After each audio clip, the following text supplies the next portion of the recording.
educate and to share, and the music allows me to do that. He'll be shining snow snakes and mud cats to the end of his days.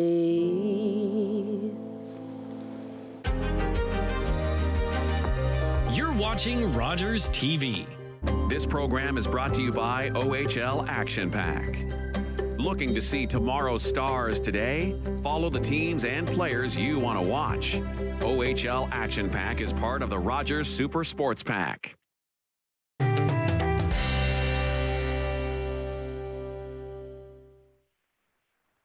Welcome to Her Story, the journey to winning a seat at the table. I'm your host, Mary Jane Murray. And this program is a series of conversations with inspirational women with amazing stories to share. And stories are a tapestry of lifelong experiences and events. Let's explore the journey.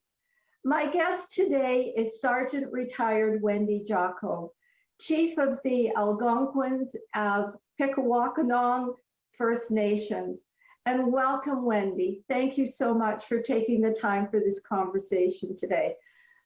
Please continue with the introduction. Well, good morning, Mary Jane, and just like to say, Anishnabia kin atea waso tikanawa dijikan. This land we're upon is the traditional territory of the Algonquin people. I'd like to say Pajashan, Kakina, Tunisia, Nongam, welcome and bienvenue to everyone here today in the Zoom room and to the show. Just to let you know, Mary Jane, I'm speaking to you from my home here in Pikwakanagan, which is located on the shores of Golden Lake and the Bonashir River, close to Highway 60 within the county of Renfrew, just so you know exactly where I am. Miigwech. Oh, thank you. Wendy, I'm going to continue on with some of the highlights for our audience.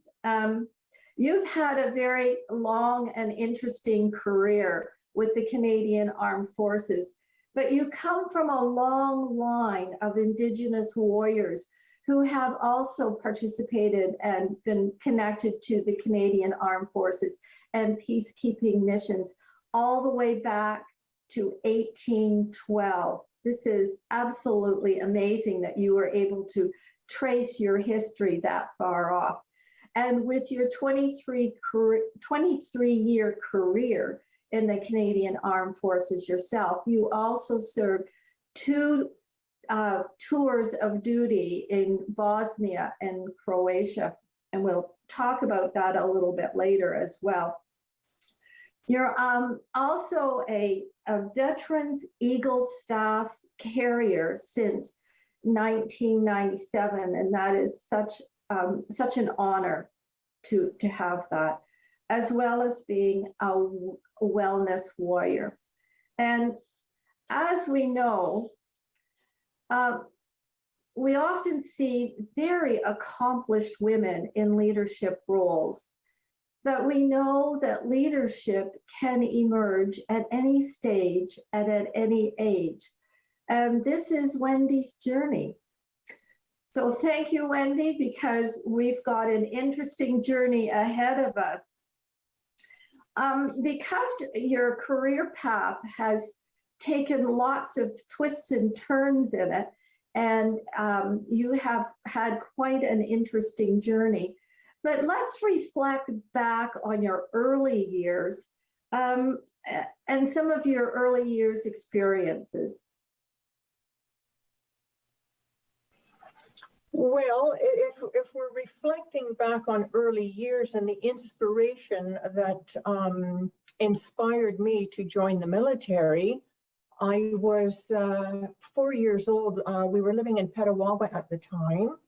And I recall seeing a soldier coming out of the local store, which was actually right across the road from where we lived. And I was really impressed by him, just the way he stood, the way he looked. And it was actually at that very moment I decided when I grew up, I was going to join the military. And at that time, I didn't actually realize that my own mother and father were veterans of World War II.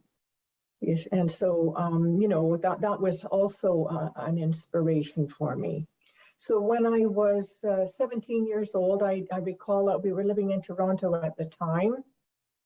The recruiting center from Toronto sent a sergeant to our school to give us a bit of a,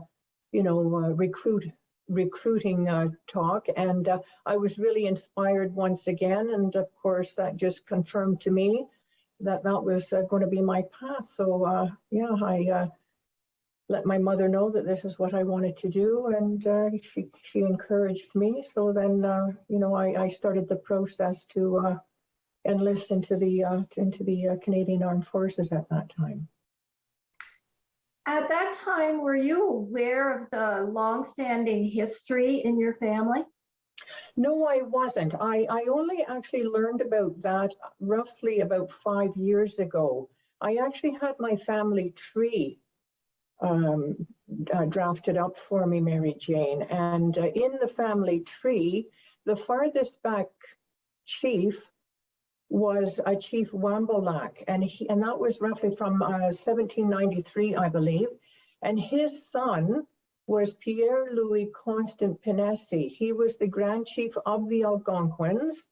And if you actually look him up in the history books on Google, because that's the way we look up information now, you'll see a brief story about Constant Pinessi. So he and his sons did fight in the War of 1812. And then from him, up through to the First World War, my great uncles, my grandmother's brothers, my father's older brothers, they fought in the World War I. My own father, 5 of his brothers, they all joined the war effort for World War II.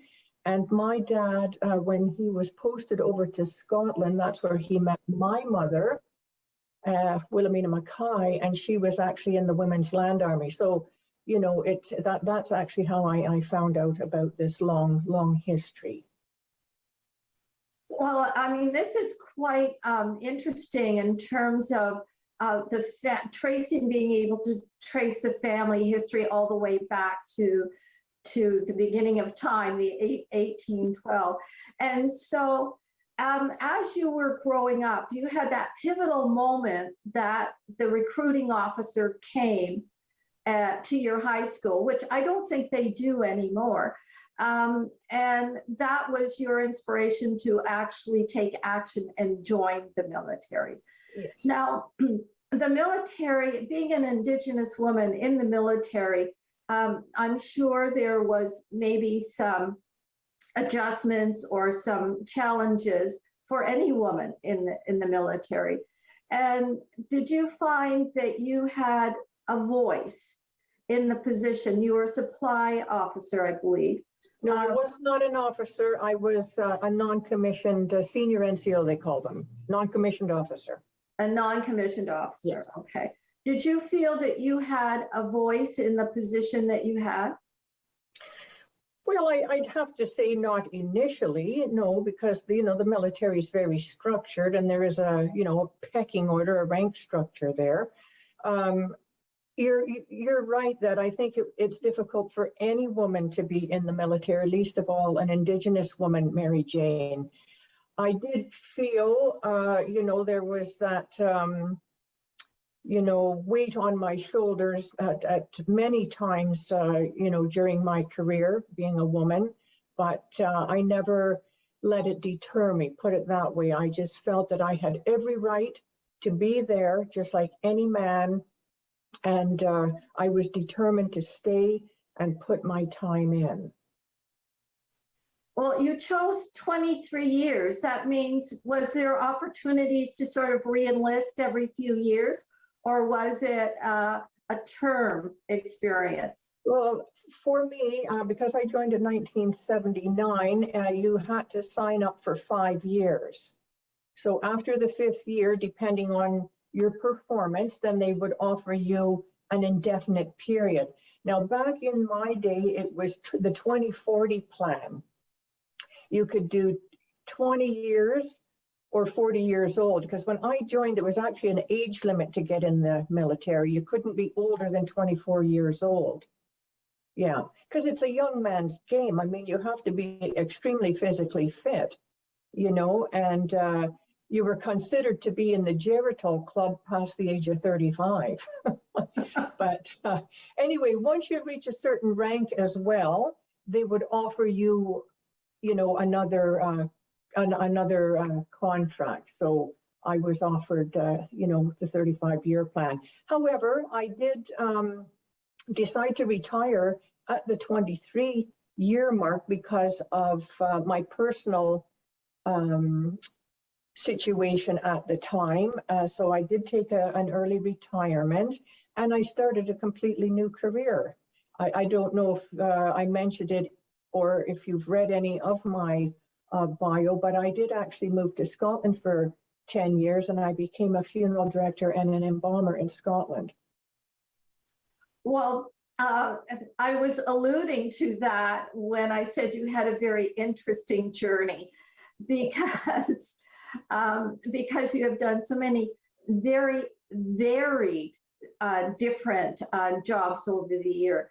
But just reflecting, I want to get back to Scotland, but just reflecting back to your military experience, you actually signed up for two tours in Bosnia and Croatia. And if you could just speak a little bit about that experience. Sure. Well, at the time, I was posted to Canadian Forces Base Chilliwack, which was actually a training base. And prior to going to Chilliwack, I was posted to Calgary, which was an Army base. And it was Calgary that was chosen to go to Bosnia for the rotation. So they were lacking a few troops. So they were, looking for volunteers. Now, not that I volunteered, I was actually asked if I would like to volunteer, because I was a mother with small children at the time. And, that's certainly something to take into consideration. However, I was chosen to go, and so I was sent back to Calgary and did the training, and of course I went over to Bosnia in 1993. And that has left a lifelong effect on you in that experience. Well, I think going into a theater of operation would leave its mark on anyone, good and bad. There was some high points there. I did meet some of the local people. I think that you've possibly read in my story that I did befriend a local woman and her children. She was a Roma person. Well, they call them gypsies. So just so that you know what we're talking about here. So that was one thing that I felt inspired to do, was to get in touch with the local people. So I did befriend, her name was Maria, and I used to swing into where she lived, which actually was at the edge of a landfill, if you can imagine, living at the edge of a landfill in a plywood dwelling. It was basically 12 by 12 if it was an inch. And, I used to drop them off a few fruits and milk and whatnot on my way through, because my job actually was, I was the local purchasing agent. So I used to have to drive 2 hours every day from Camp Darabar to Zagreb, to the city. So my job was, to purchase goods for the contingent to keep us going while we were there. Yeah. And then I did, go ahead. Go ahead. Well, and I did actually want to mention, I did actually befriend another elderly person who was actually a little old lady who she was living in the woods in a little community, and it was called Dobra Kucha, which means good house. And there was, she was about 87 years old. She was bedridden.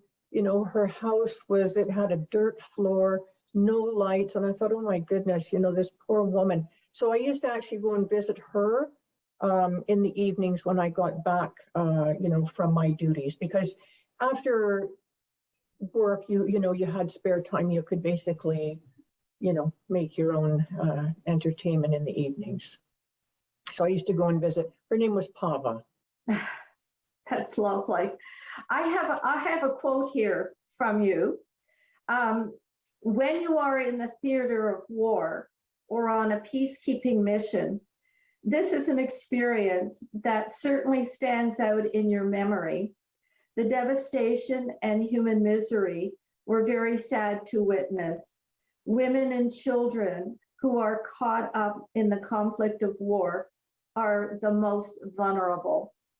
And I at that time was following the situation in Bosnia, in Croatia, in the news, and understand some of the conflicts that were going on at the time there and how devastating that is. I did want to just get back to the tools and the talents that you learned from being in the military. How has that helped you going forward with your life? Well, I think, I was already a disciplined person. I was already the type of person who went to bed early and got up early, because obviously when you're in the military, you have to get up extremely early. And so that was never an issue for me. I really enjoy working. I put in long hours, and I think the military teaches you many good skills. Teaches you tolerance, of course, and gives you stamina, gives you confidence. I understand that your switch in occupations to the funeral director and embalmer in Scotland also was connected to something that happened in Bosnia, that when a fellow soldier had to be repatriated back to Canada. Yes, it did. And we were involved in the repatriation. And, it was at that time that I decided, what was I going to do when I retired from the military? And so that was actually, yes, another career path that I chose to do. And ironically enough, it chose me. I was actually in Pembroke, which is a little town close to here. I was in the bank one day, and a gentleman, said good morning, because in small towns, people have a tendency to, greet each other. So I said, do I know you? And he said, no, you don't, but my name's Ron Hamilton, and I own Malcolm and Devitt Funeral Home. And I thought, oh, for goodness sakes. And I told him, I was recently retired from the military, and I had planned to go to Scotland, and that was going to be my second career choice. So he invited me, if I was interested, to come to his funeral home to see actually what went on behind the scenes. So I actually took him up on the offer, because let's face it, this type of work, you have to know if you're suited for it.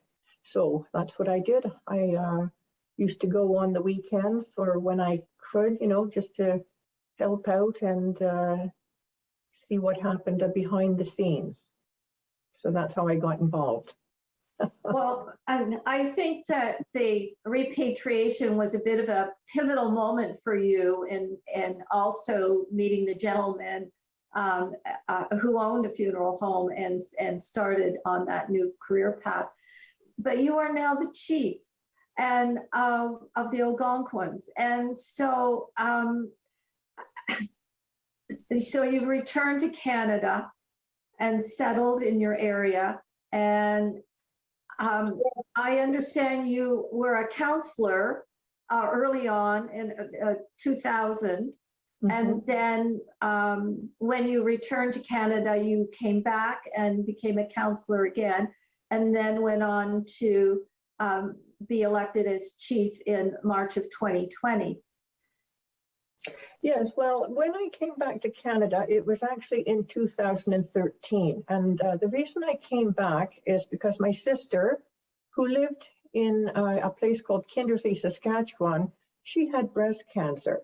And because I was away from my family for so many years, of course, because of my jobs, I thought, well, I'm going to go and stay with her until she's, over, whatever she had to go through. And I'm happy to say that she did beat cancer, so she's fine.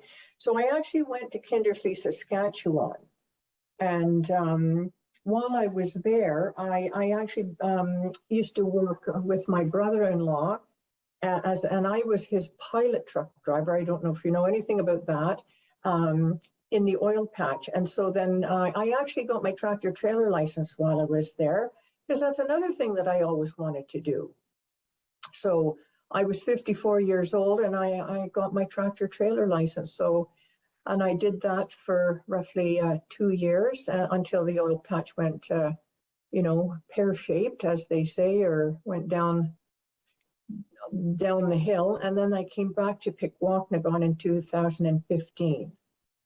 And then I was actually working in Ottawa at a place called Minwashin Lodge, which was a Native women's shelter. So we took care of First Nation, Inuit, and Métis ladies who were fleeing abuse and their children.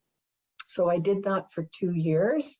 And then the elections were coming up, and one of the community members mentioned to me, that the elections are coming up and they're talking about you running. So I was nominated and I was elected as a member of council from 2017 till 2020.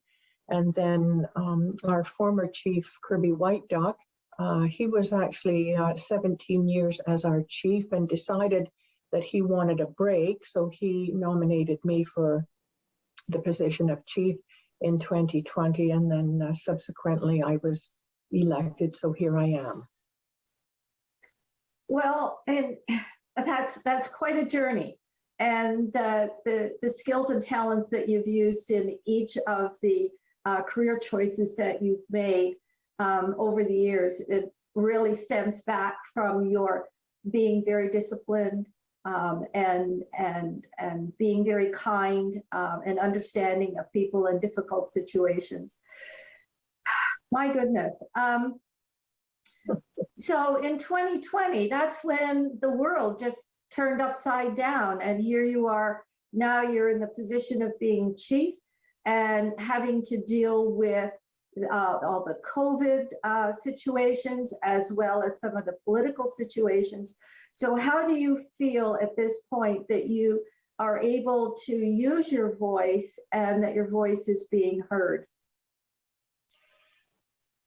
Well, I think the days of women sitting silently are over. And, it's not just my voice, but it's the community's voice. And, I feel, you mentioned it 2 years ago, we were hit with COVID. And it's really changed how we do business. I mean, even this, the Zoom technology, it's remarkable how you can continue to do business rather than meeting in person. So we've all had a chance to readjust. And so I think as well, I was able to use my voice through Zoom, various videos, different TikToks I was introduced. We have a young woman here who's quite up on all the technology, so I've made various videos, TikToks, and it's been quite an interesting journey as far as technology goes, and getting the message, getting the voice out there.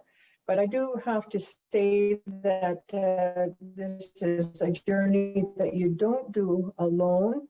There's people, of course, that you don't see that are behind the scenes, like the members of staff who have, been very instrumental in my journey and supporting me, and members of council as well. In your role as chief, what do you hope your leadership will impact or change the community going forward? Well, I guess I would hope that my leadership would inspire more young women to do what they want in any career that they choose to be involved in, and have the courage to do so.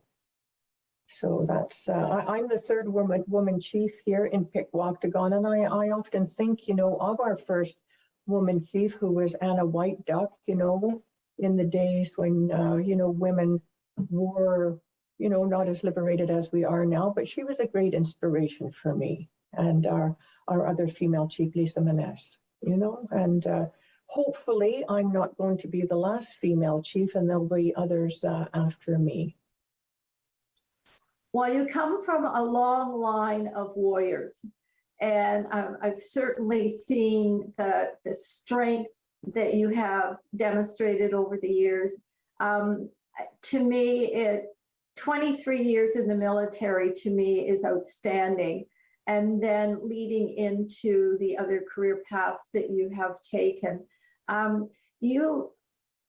you have some words of wisdom to pass on to young women who are thinking about perhaps a military career or going into situations that are challenging for them? What words of wisdom would you have for them? Well, I would just say follow your instincts. Never be afraid to, you know, go into seemingly a male-dominated role like the military, like funeral directing, like politics. You know, you've got every right to be there just like anybody else. And, you know, just have that courage and do it. And yeah, that's my words of wisdom. And just be yourself. Oh, thank you, Wendy. This is, I think we've learned a lot from you in the strength that you have demonstrated throughout your life in taking on these challenges. But I just have one little pop question that's just a little fun thing to round out the show, and that is, what brings you joy? Well, all kinds of things bring me joy. Obviously, my own children, my grandchildren, and I did mention that I'm a wellness warrior. And after this interview, I'm actually putting on my snowshoes, and I'm actually going to be snowshoeing across Golden Lake just for enjoyment. It's beautiful and sunny out there, and I do enjoy being outside in nature, and that's what I plan to do. So yeah, all kinds of things bring me joy, but and not necessarily in that order. Well, I understand the grandchildren comment, that's for sure. And we have a beautiful, gorgeous day in Kemble today with lots of snow and sunshine. It's absolutely gorgeous here. But thank you so much, Wendy. It has been such a pleasure to have this conversation with you. And I hope that you will join us next time on Her Story for another amazing journey on Her Story, the journey to winning a seat at the table.